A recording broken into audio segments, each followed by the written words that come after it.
Brought to you by ITIL Series. ITIL Power Series. Your power play starts now.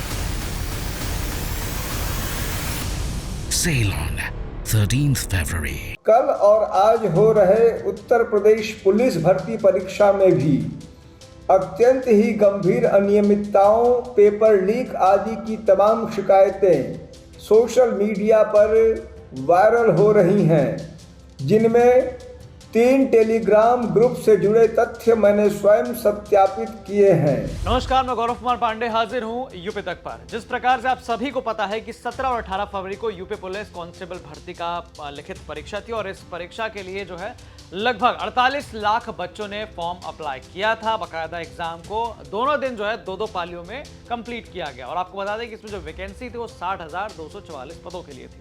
लेकिन exam बीतने के दौरान, मतलब एग्जाम पहले दिन उसकी शाम से जो है कुछ मामले सोशल मीडिया पर काफी तेजी से वायरल है, जिसमें कहा जा रहा है कि ये पेपर जो है ये पेपर आउट हो चुका है। दूसरे दिन भी जब पेपर हुआ तो उसके दोपहर तक ये मामला सोशल मीडिया पर काफी तेजी से फैल चुका था कि पेपर लीक हो चुका है। तमाम जो है लोग इसमें टेलीग्राम ग्रुप के फोटो शेयर कर रहे थे, व्हाट्सएप के फोटो शेयर कर रहे थे, कुछ स्क्रीनशॉट शेयर कर रहे थे, कुछ हाथ से लिखी हुई चीजों को जो है शेयर करते हुए दावा कर रहे थे कि पेपर इस प्रकार से पहले ही लीक हो चुका है।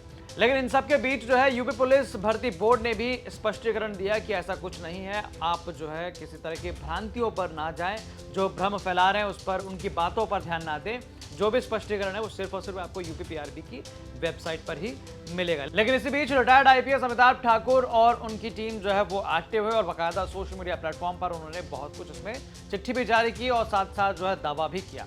सबसे पहले इनके सोशल मीडिया हैंडल से ये सामने आई कि सिपाही भर्ती परीक्षा के संभावित पेपर लीक की निष्पक्ष, उच्च स्तरीय व पारदर्शी जांच, एफआईआर, परीक्षा निरस्त आदि पर विचार विषय आजाद अधिकार सेना के अमिताभ ठाकुर का CM office, UP secretary office, UP police के डीजीपी और यूपी पीआरबी को पत्र लिखा गया। अब इस पत्र में था क्या? मुझे एक नंबर से व्यक्ति का फोन आया था जिसके कथन अनुसार कल उनकी पत्नी ने द्वितीय पाली में परीक्षा दी थी, जिन्होंने मुझे 3 टेलीग्राम चैनल के लिंक भेजे गए। मैंने स्वयं इन तीनों टेलीग्राम चैनलों को देखा। इनमें पहले टेलीग्राम चैनल पर दिनांक 14/2/2024 को ही समय 8:43 पर कह दिया गया कि दिनांक 17/2/2024 का प्रश्न पत्र आउट है। फिर दिनांक 16/2/2024 को 9:09 पर मैथ्स के कुछ प्रश्न के उत्तर दिए गए और दिनांक 17/2/2024 को समय 8:20 सुबह पर कुल 84 प्रश्न के उत्तर दिए गए और दिनांक 17/2/2024 को समय 11:55 पर कुल 150 प्रश्नों के उत्तर दिए गए, जिनके संबंध में मुझे अधिक जानकारी नहीं है। दिनांक 17/2/2024 को समय 11:52 पर कहा गया कि द्वितीय शिफ्ट का प्रश्न पत्र 1 बजे से लेकर 2 बजे के बीच आउट होगा और उसके बाद समय 1:32 पर इस टेलीग्राम चैनल पर कुल 38 प्रश्नों के उत्तर आए, जो इस पूरी सूचना में सर्वाधिक महत्वपूर्ण और गंभीर प्रकृति की सूचना है। सूचना देने वाले व्यक्ति के अनुसार जनरल स्टडीज के उत्तर हैं। उनके द्वारा मुझे एक प्रश्न पत्र भी भेजा गया जो उनके अनुसार कल यानी कि द्वितीय पाली का प्रश्न पत्र मिला है। मैंने उसमें जनरल स्टडीज के प्रश्नों के उत्तर इस टेलीग्राम चैनल पर भेजे गए उत्तर से मिलाया तो नई दिल्ली, गृह मंत्रालय, भारत रत्न, 26 नवंबर, मुंशी प्रेमचंद, मिश्रित अर्थव्यवस्था, डिजिलॉकर, मथुरा, तेलंगाना, नीलगिरी श्रृंखला और तमाम ऐसे जो 19 प्रश्नों के उत्तर पूरी तरह उस कथित प्रश्न पत्र के दिखे, जो वास्तव में अत्यंत अचंभित करने वाला है। शेष दोनों टेलीग्राम चैनल पर भी आज के पेपर किए जाने के लगातार दावे किए जा रहे हैं, यद्यपि इसके विषय में अभी मेरे पास और अधिक जानकारी नहीं है।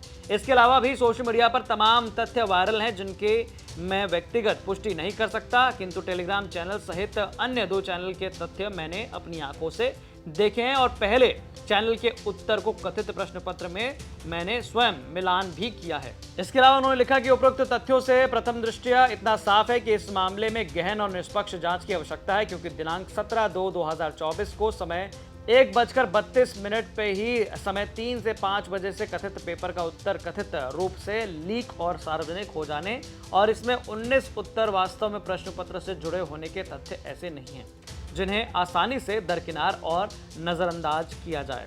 इन चैनलों के शेष दावे भी गंभीर और महत्वपूर्ण हैं और अगर इसमें कुछ भी सच्चाई है तो उक्त परीक्षा में भारी घपला और गड़बड़ी की संभावना बहुत अधिक मानी जाएगी और इन कृत्यों के संबंध में एफआईआर के साथ ही पूरी परीक्षा को निरस्त करने पर विचार किया जाना आवश्यक होगा। ये तथ्य कल से ही लगातार सोशल मीडिया पर वायरल है, किंतु भर्ती बोर्ड तथा यूपी पुलिस इन पर कार्रवाई की जगह सूचना देने वालों को ही धमकाने और चुप कराने में लगे दिख रहे हैं।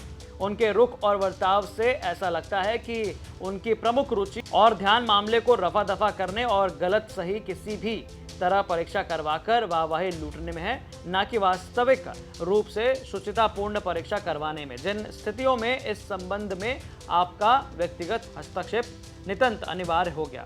तो इस लंबी चिट्ठी में इन्होंने पूरा मामले को समझाते हुए बताया कि कहां से इनको सूचना मिली थी और बाकायदा 3 टेलीग्राम ग्रुप जो है इन्होंने खुद अपनी आंखों से देखे और मिलान किया कि बाकी जो दावे किए जा रहे हैं वो बिल्कुल सही हैं। हालांकि इसके बाद उन्होंने पोस्ट किया कि यारो परीक्षा के बाद अब सिपाही भर्ती परीक्षा के संभावित पेपर लीक के पुष्टिकरण की खबरों के बीच आजाद अधिकार सेना के अमिताभ ठाकुर द्वारा निष्पक्ष पारदर्शी जांच समुचित कार्रवाई की मांग।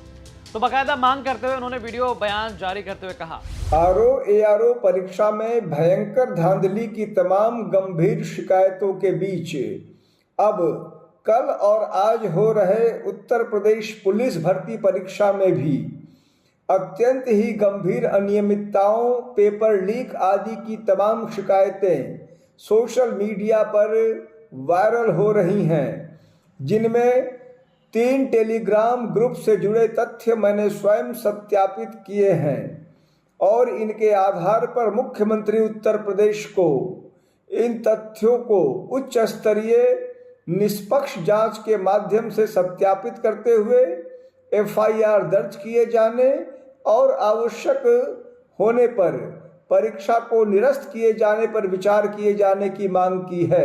लेकिन इन सब के बीच यूपीपीआरबी की तरफ से जो है सोशल मीडिया पर पोस्ट किया गया, लिखा गया, प्रारंभिक जांच में पाया गया कि अराजक तत्वों द्वारा ठगी के लिए टेलीग्राम की एडिट सुविधा का प्रयोग कर सोशल मीडिया पर पेपर लीक संबंधी भ्रम फैलाया जा रहा है।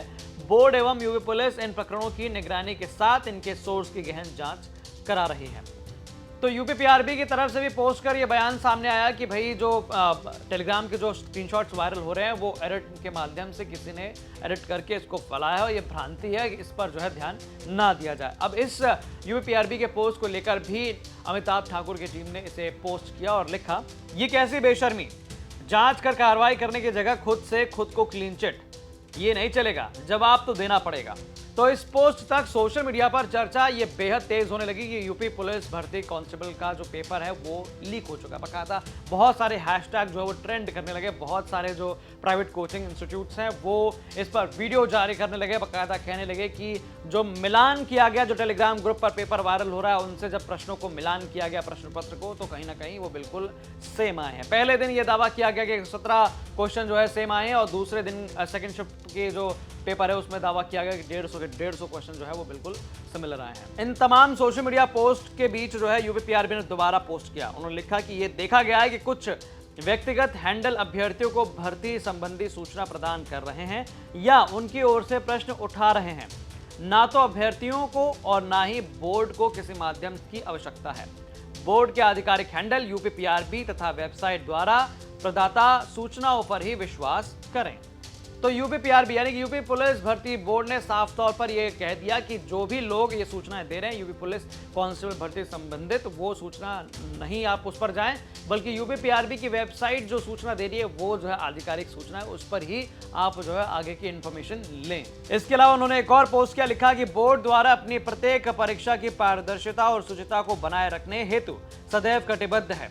बृहद स्तर पर परीक्षा के सकुशल संपन्न होने के पश्चात ट्रेंड कराई जा रही असत्यापित खबरों को बोर्ड द्वारा गहनता से यूपी पुलिस की सहायता से सत्यापित कराई जाएगी। अभ्यर्थी आश्वस्त रहें।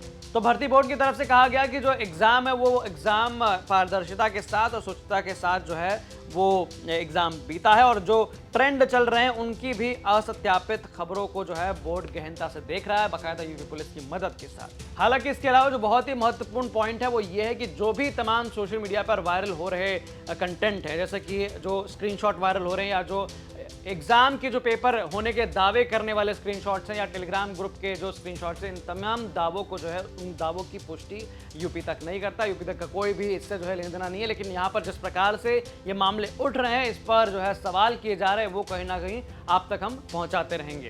आपको बता दें कि यूपी पुलिस में सिपाही पद की कुल 60,244 पदों के लिए भर्ती थी, जिसमें 48,17,441 अभ्यर्थियों ने इसके लिए एग्जाम में अप्लाई किया। इनमें से 15,48,969 महिला अभ्यर्थी शामिल थे और आपको बता दें कि 6 लाख ऐसे बच्चे थे जो बाकी राज्यों से थे, उत्तर प्रदेश से नहीं थे। इसके अलावा 2 दिन में एग्जाम किया गया, 4 पालियों में, और बकायदा एक पाली में 12,04,360 अभ्यर्थी शामिल थे। प्रदेश के सभी 75 जिलों में 2,385 केंद्र बनाए गए थे। हालांकि एग्जाम खत्म होने तक जो है सोशल मीडिया पर तमाम दावे जो है वो ट्रेंड करने लगे थे। तो बाकी तमाम ऐसी जानकारियों के लिए और आपका इस खबर पर क्या कुछ कहना, मैं कमेंट करके जरूर बताएं। बाकी तमाम जानकारियों के लिए पढ़ें यूपी तक की वेबसाइट, जिसका लिंक जो है वो डिस्क्रिप्शन बॉक्स में दिया गया है। तमाम ऐसे वीडियोस और अपडेट्स देखने के लिए आप देखते रहें यूपी तक। धन्यवाद।